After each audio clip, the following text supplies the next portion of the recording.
اعوذ باللہ من الشیطان الرجیم بسم اللہ الرحمن الرحیم گائز السلام علیکم। ਇਹ ਸਾਡੇ ਪਿੰਡ ਦਾ ਕਬਰਸਤਾਨ ਹੈ ਅਤੇ ਪਿੰਡੋਂ ਤਕਰੀਬਨ ਕੋਈ 4-5 ਕਿੱਲੇ ਦੂਰ ਆ।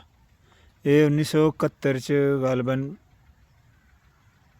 ਇੱਕ ਦੋ ਕਬਰਾਂ ਬਣੀਆਂ ਸੀ ਅਤੇ ਸਾਡੇ ਵੱਡੇ ਹੀ ਆਖਦੇ ਨੇ ਕਿ ਉਦੋਂ ਚੰਦ ਇੱਕ ਦੋ ਬੱਚਿਆਂ ਦੀਆਂ ਅਤੇ ਬਜ਼ੁਰਗਾਂ ਦੀਆਂ ਇੱਥੇ ਕਬਰਾਂ ਸਨ। ਯਾਨੀ 1971 'ਚ ਹੀ ਆਬਾਦ ਹੋਇਆ ਗਾਲਬਨ, ਸਾਡੀ ਹੋਸ਼ ਤੋਂ ਵੀ ਪਹਿਲੇ। ਅਤੇ ਇਹ ਤਕਰੀਬਨ ਇੱਥੇ 50 ਤੋਂ 60 ਕਬਰਾਂ ਨੇ ਅਤੇ ਕੁਝ ਪੱਕੀਆਂ ਕਬਰਾਂ ਨੇ, ਕੁਝ ਕੱਚੀਆਂ ਨੇ। ਮਤਲਬ ਤਾਂ ਇਹ ਵੀ ਕੁੱਲੂ ਨਫਸਿਨ ਜ਼ਾਇਕਤੁਲ ਮੌਤ ਮੁਸਲਮਾਨ ਦਾ ਈਮਾਨ ਹੈ, ਬਲਕਿ ਹਰ ਮਜ਼ਹਬ ਦੇ ਇਨਸਾਨ ਦਾ, ਹਰ ਮਜ਼ਹਬ ਦੇ ਇਨਸਾਨ ਦਾ ਇਹ ਈਮਾਨ ਹੈ ਕਿ ਮੌਤ ਆਣੀ ਆਣੀ ਹੈ, ਮੌਤ ਤੋਂ ਕੋਈ ਛੁਟਕਾਰਾ ਨਹੀਂ। ਅਤੇ ਲਾਗੇ 3-4 ਪਿੰਡ ਨੇ ਅਤੇ ਸੈਂਟਰ 'ਚ ਯਾਨੀ 5-4 ਪਿੰਡਾਂ ਦੇ ਗੱਬੇ ਸਾਡਾ ਪਿੰਡ ਹੈ ਅਤੇ ਨਾਲ ਹੀ ਕਬਰਸਤਾਨ ਹੈ। ਅਤੇ ਇਹ ਸਾਡੇ ਬਜ਼ੁਰਗ ਹੀ ਦੱਸਦੇ ਨੇ, ਸਾਡਾ ਪਿੰਡ ਆਬਾਦ ਹੋਇਆ ਸੀ 1947 'ਚ, ਯਾਨੀ ਜਦੋਂ ਵੰਡ ਪਈ ਆ ਮਸ਼ਰਕੀ ਪੰਜਾਬ ਦੀ ਅਤੇ ਲਹਿੰਦਾ ਪੰਜਾਬ ਅਤੇ ਚੜ੍ਹਦਾ ਪੰਜਾਬ। ਲਾਗੇ ਹੀ ਸਾਡਾ ਪਿੰਡ ਆ। ਇਹ ਅੱਬੇ ਹੋਰੀ ਦੱਸਦੇ ਨੇ ਕਿ ਰਾਵੀ ਤੋਂ ਪਰਲੇ ਪਾਸੇ ਯਾਨੀ ਚੜ੍ਹਦੇ ਪੰਜਾਬ 'ਚ ਇਹ ਸਾਡਾ ਪਿੰਡ ਸੀ। ਉੱਥੇ ਜੈਨਪੁਰ ਪਠਾਨਕੋਟ ਤਹਿਸੀਲ ਸੀ ਅਤੇ ਉੱਥੋਂ ਫਿਰ ਅੱਬੇ ਹੋਣੀ ਮਹਾਜਰ ਹੋ ਕੇ ਆਏ। ਨਾਲ ਹੀ ਫਿਰ ਸਾਡੇ ਦੂਸਰੀਆਂ ਬਰਾਦਰੀਆਂ, ਅੱਬੇ ਹੋਣਾ ਦੂਸਰੀਆਂ ਬਰਾਦਰੀਆਂ ਨੂੰ ਲੈਣ ਦਾ, ਅਤੇ ਇਹ ਇੱਥੇ ਹੀ ਨਾਲ ਹੀ ਪਿੰਡ ਆਬਾਦ ਹੋ ਗਿਆ। ਇੱਥੇ ਫਿਰ ਸਾਨੂੰ ਇੱਥੇ ਪੈਲੀਆਂ ਅਲਾਟ ਹੋ ਗਈਆਂ ਅਤੇ ਅਸੀਂ ਫਿਰ ਪੰਜਾਬ 'ਚ ਹੀ ਰਹੇ। ਯਾਨੀ ਉੱਥੋਂ ਉੱਠੇ ਰਾਵੀ ਪਾਰ ਅਤੇ ਲਾਗੇ ਪਿੰਡ। ਮੈਂ ਹਿਸਾਬ ਲਾਉਣ ਡਿਆ ਵੀ ਕਦੀ ਕਦੀ ਸਾਡੇ ਬੱਚੇ ਆਖਦੇ ਨੇ ਕਿਤੇ ਦਾਏਂ ਬਾਏਂ ਕਿਤੇ ਦੂਰ ਜਾ ਕੇ ਆਬਾਦ ਹੁੰਦੇ, ਫਿਰ ਸਰਹੱਦ ਦੇ ਕੋਲ ਹੀ ਜਦੋਂ ਇੱਥੇ ਕੋਈ ਜੰਗ ਦਾ ਰੌਲਾ ਪੈਂਦਾ ਅਤੇ ਸਾਨੂੰ ਫਿਰ ਉੱਠਣਾ ਪੈਂਦਾ ਇੱਥੋਂ। ਯਾਨੀ ਅਸੀਂ ਰਹੇ ਮਹਾਜਰ ਦੇ ਮਹਾਜਰ ਹੀ। ਅਤੇ ਅੱਲਾ ਪਾਕ ਤੰਦਰੁਸਤੀ ਦੇਵੇ ਸਾਡੇ ਪਿੰਡ ਦੀ ਅਤੇ ਰਹਿਣ ਵਾਲਿਆਂ ਦੀ। ਅਤੇ ਇਹ ਕਬਰਸਤਾਨ 'ਚ ਮਾੜਾ ਕੀ ਅਤੇ ਤਗੜਾ ਕੀ, ਯਾਨੀ ਅਮੀਰ ਕੀ ਅਤੇ ਗਰੀਬ ਕੀ, ਲਾਗੇ ਹੀ ਅਮੀਰ ਦੀ ਕਬਰ ਅਤੇ ਲਾਗੇ ਗਰੀਬ ਦੀ। ਇਹ ਟਿਕਾਣਾ ਸਾਡਾ ਸਾਰਿਆਂ ਦਾ ਇਹੀ ਆ। ਅਤੇ ਸਾਡੇ ਇਹ ਇਹਨਾਂ ਦਾ ਇੱਥੇ ਵਜੂਦ ਕਾਇਮ ਹੈ, ਇਹਨਾਂ ਲੋਕਾਂ ਦਾ। ਅਤੇ ਮੌਤ ਆਉਣੀ ਆਉਣੀ ਹੈ, ਮੈਂ ਵੀ ਮਰਨਾ ਅਤੇ ਤੂੰ ਵੀ ਮਰਨਾ।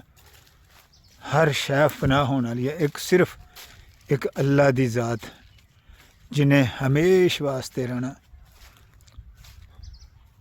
ਵਾਹ ਵਾਹ ਅਲਾ ਕੁੱਲ ਸ਼ੈਇਨ ਕਦੀਰ। ਅਤੇ ਹਰ ਸ਼ੈ ਨੂੰ ਮੌਤ ਹੈ ਮਾਂ ਸਿਵਾਏ ਇੱਕ ਅੱਲਾ ਦੇ।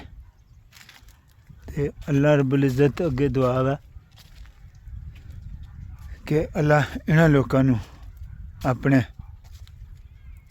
ਜੰਨਤੁਲ ਫਿਰਦੌਸ ਵਿੱਚ ਆਲਾ ਮਕਾਮ ਅਤਾ ਫਰਮਾਏ, ਕਬਰ ਦੇ ਅਜ਼ਾਬ ਤੋਂ ਬਚਾਏ ਅਤੇ ਕਬਰ ਦੀ ਹੌਲਨਾਕੀ ਤੋਂ ਬਚਾਏ। ਅਤੇ ਸਾਡੇ ਕੋਲ ਤਾਂ ਦੁਆਵਾਂ ਹੀ ਨਾ ਇਹਨਾਂ ਲੋਕਾਂ ਵਾਸਤੇ। ਅਤੇ ਨਬੀ ਪਾਕ ਸੱਲੱਲਾਹੁ ਅਲੈਹਿ ਵਸੱਲਮ ਦਾ ਵੀ ਫਰਮਾਨ ਹੈ, ਆਪਣੇ ਪਿਆਰੇ ਨਬੀ ਮੁਹੰਮਦ ਸੱਲੱਲਾਹੁ ਅਲੈਹਿ ਵਸੱਲਮ ਦਾ ਵੀ ਫਰਮਾਨ ਆਲੀ ਸ਼ਾਨ ਹੈ ਕਿ ਕਬਰਸਤਾਨ ਜਾਇਆ ਕਰੋ। ਉਹਦੀ ਵਜ੍ਹਾ ਕਿ ਇਹਨਾਂ ਵਾਸਤੇ ਵੀ ਪੜ੍ਹ ਕੇ ਬਖਸ਼ਿਆ ਕਰੋ। ਫਿਰ ਦੂਜਾ ਤੁਹਾਨੂੰ ਵੀ ਮੌਤ ਦੀ ਯਾਦ ਰਵੇ, ਮੌਤ ਤੋਂ ਬਗੈਰ ਕੋਈ ਚਾਰਾ ਨਹੀਂ। ਯਾਨੀ ਇਨਸਾਨ ਕਬਰਾਂ 'ਚ ਜਾਂਦਾ ਰਹੇ ਨਾ ਅਤੇ ਉਹਨੂੰ ਮੌਤ ਯਾਦ ਰਹਿੰਦੀ ਹੈ।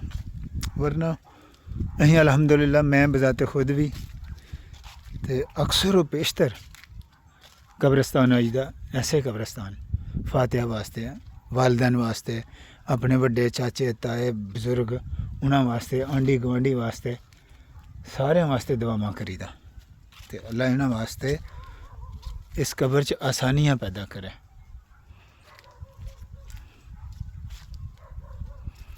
ਅਤੇ ਹੋਰ ਮੇਰੇ ਕੋਲ ਤਾਂ ਕੋਈ ਅਲਫਾਜ਼ ਨਹੀਂ ਹੈਗੇ। ਅਤੇ ਮੈਂ ਤਾਂ ਇਹੀ ਦੁਆ ਕਰਨਾ ਕਿ ਇਸ ਦੁਨੀਆ ਨੂੰ ਅੱਲਾ ਹਰ ਤਰ੍ਹਾਂ ਦੇ ਜੰਗੋ ਜਦਲ ਤੋਂ ਮਹਿਫੂਜ਼ ਫਰਮਾਏ।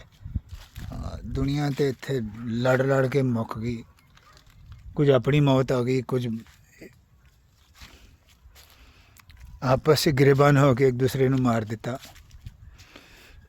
تے یہ دنیا کلو نفس ذائقۃ الموت، اللہ کہہ رہے نا کلو من علیہا فان، کہ ہر شے نے فنا ہو جانا، ہر شے نے مک جانا، ختم ہو جانا، پھر ایک ابدی زندگی آنی ہے قیامت تو بعد،